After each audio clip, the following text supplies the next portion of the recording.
Hi everyone, I am Jalea and this is my group mates. I'm Christian. I'm James Algareno. And I'm Ronel Makilan. And I am Michael Cedricson. I'm Augusto Capisnon. And today we will demonstrate how to set up a simple wired network using a router or switch, two internet cables that we made in our previous activity, and two nodes which can be laptops, PCs, or smart TVs. So I'm Christian presenting the materials. For this activity, we prepared the following materials. First is the router. This is our central device where all nodes connected. So the router is inside, and so the second is two Ethernet cables. So this is the two Ethernet cables. These are the cables we crimped and tested in our previous activity. Two nodes. So this is for this demonstration we are using laptop and PC or smart TV. And the fourth is power adapter to turn on the central devices. Before connecting anything, let's understand our central device. Here is the router at the back. We have several LAN ports, usually labeled LAN 1, LAN 2, LAN 3, and LAN 4. Their ports are where we'll plug in the Ethernet cables. Earth LAN port has a LED indicator. When a cable is connected and active, the LED lights will blink, showing that data is passing through. This device allows the two nodes to communicate inside a local network.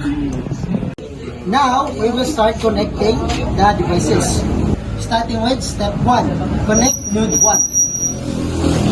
I take the first Ethernet cable. Ethernet cable is this. Ethernet cable. I plug one end to the LAN 1 on the router, then I take the other end and connect it to the Ethernet port of the node 1, which is our laptop or our PC.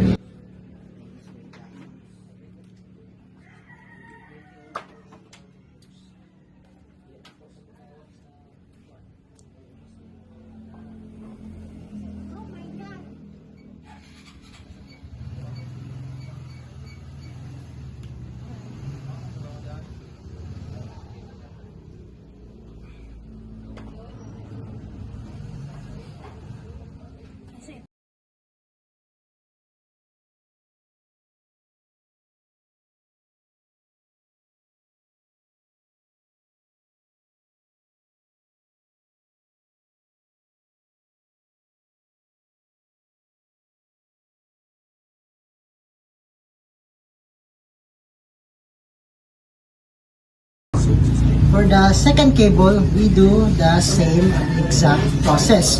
We connect the Ethernet cable to this device, and then to the end, we connect into it to the router. Now let's power on the network. So it's here, it's all ready to on. And we plug the router or switch into the outlet and turn it on. We also turn on both nodes. So it's already turn on the router.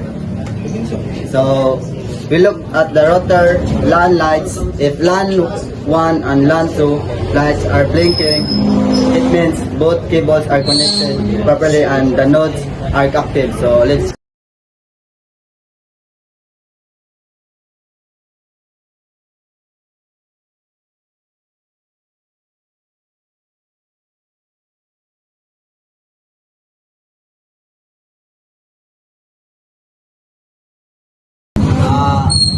LAN and LAN 2, its lights are blinking. It means both cables are connected properly and nodes are active. So verify on the devices. Now, as you can see, our laptop 2 is already connected to the internet. And here our laptop 1 is already connected to internet. On node 1 and node 2, we check the network settings. Both devices should display wired, network connected or Ethernet connected. Closing the demonstration. To summarize our demonstration, we prepared and identify the materials. We explained the router and its LAN ports. We connected each node to the router using our Ethernet cables. We powered the device and checked the lead indicators. We confirmed that both nodes connected successfully in the wired connection. With this setup, both devices are now part of the same network and are able to communicate with each other. That concludes our demonstration. Thank you for listening.